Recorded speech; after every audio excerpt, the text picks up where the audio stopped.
Okay, so that was about the fast delivery part. Now let's come to the next part, which is cash management. A very, very crucial area. Why cash management? Why COD? US e-commerce does not work on COD, right? US never had COD, still does not have COD. India has still 70% COD. Because one simple thing, many factors. One, the prime most is when e-commerce came in India, nobody trusted e-commerce. Who do you think was the pioneer of e-commerce in India? Flipkart? Amazon? Snapdeal? eBay? What about Rediff.com? Rediff started e-commerce in 2000. 2000. Rediff.com is around since 1995, right, as a site. But then as they grew, they started e-commerce in 2000. They were the part of the first e-commerce boom and the casualty of the first e-commerce boom bust, right? And they were selling online, they were delivering online. But if you buy a CD, you get a shirt was the delivery. Not a wrong CD. You buy a CD, you get a shirt.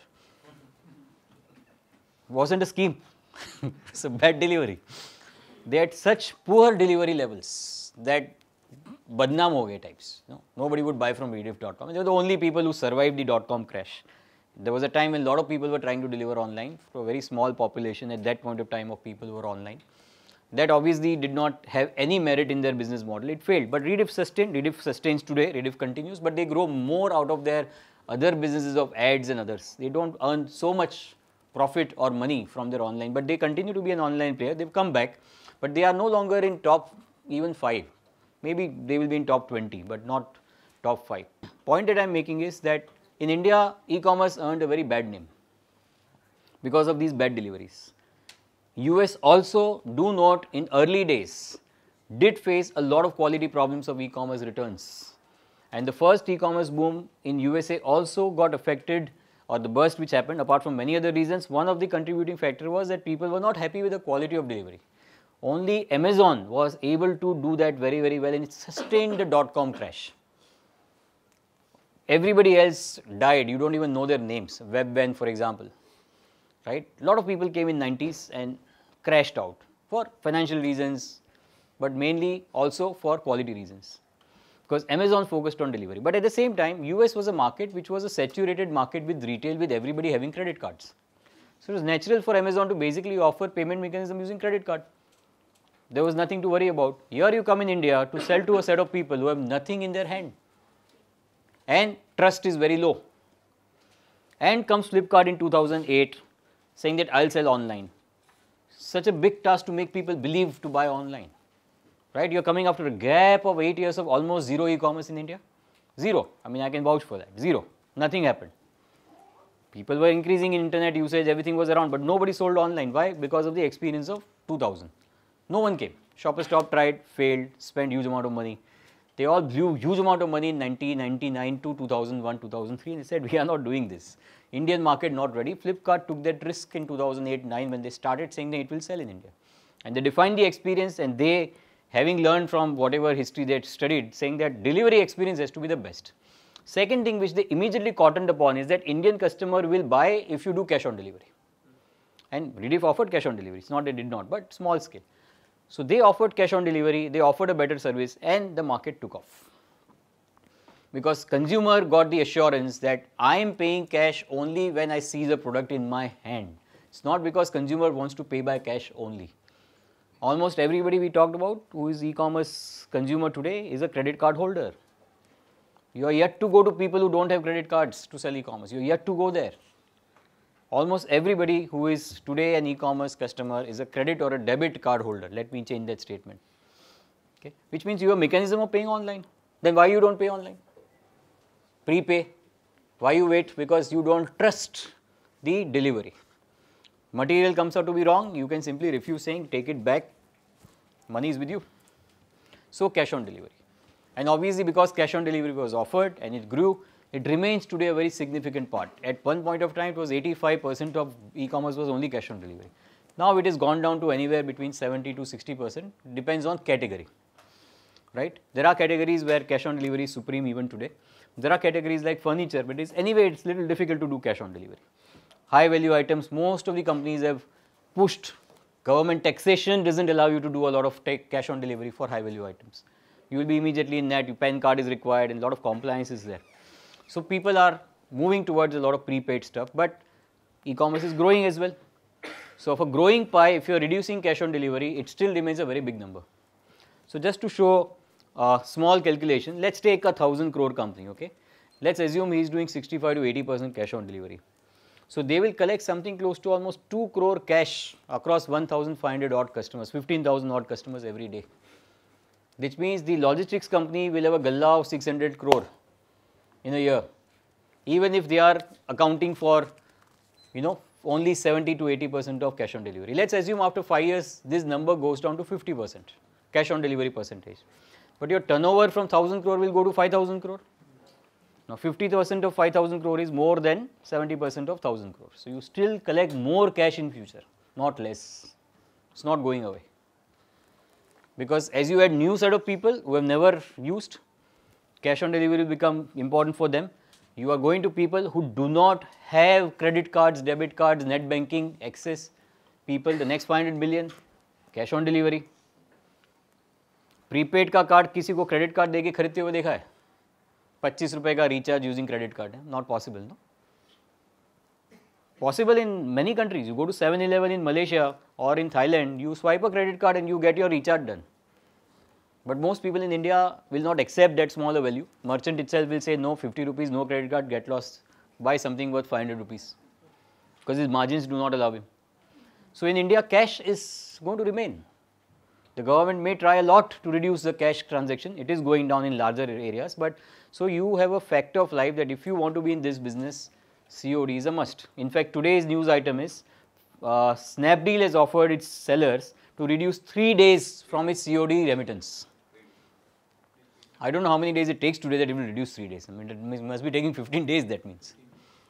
So he's saying, I'll pay you 3 days earlier. Kind of an incentive for a seller to be or remain and still use Snapdeal as a platform. Why? Because cash on delivery is a long cycle.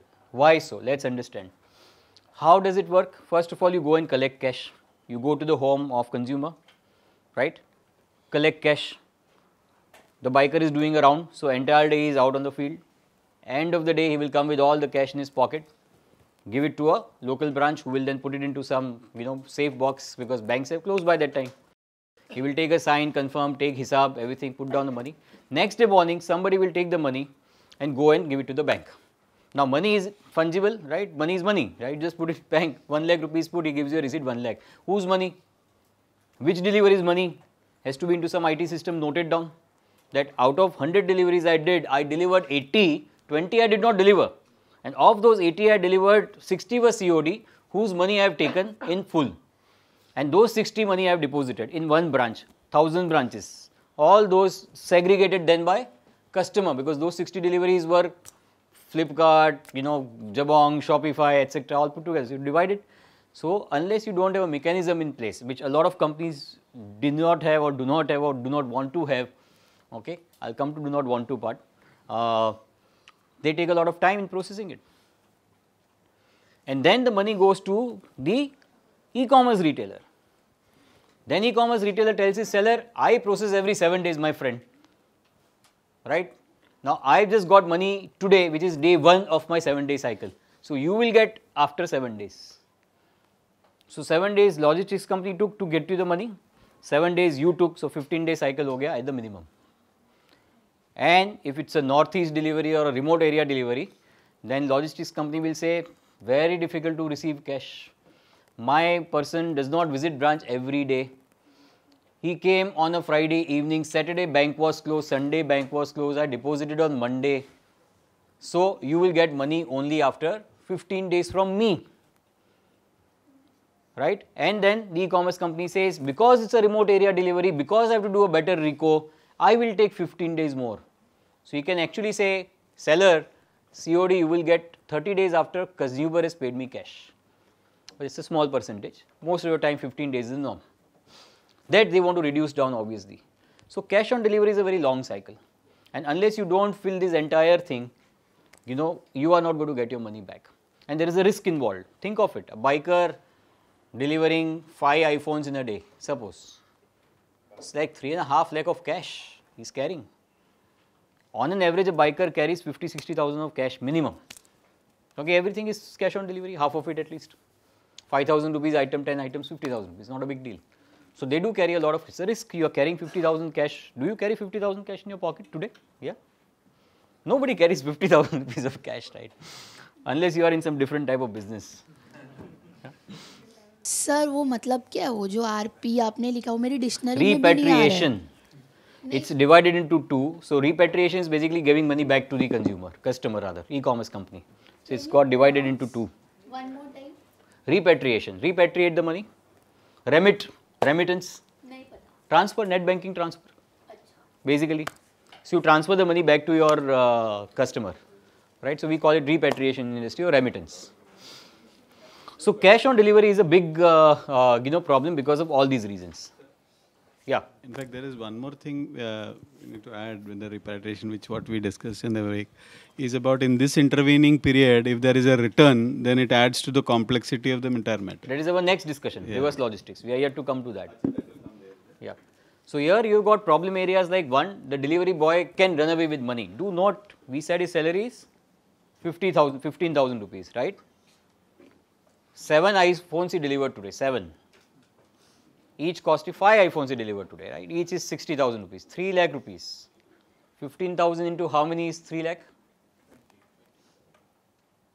20 months of salary he is carrying. He has a great incentive to run away. He is just honest, as most of the people are, right? Especially people at that level are fairly honest. So otherwise you will not survive in this industry, right? He has 3 lakh rupees, he is carrying 15,000 rupees salary he is getting here. So there is a risk that delivery boy may run away with the money, small risk. Then there is of course robbing of delivery boys, larger risk. So he may be honest, but somebody on the road may not be that honest. There have been instances where customers have snatched the material and say, get lost, thank you, thanks for the delivery.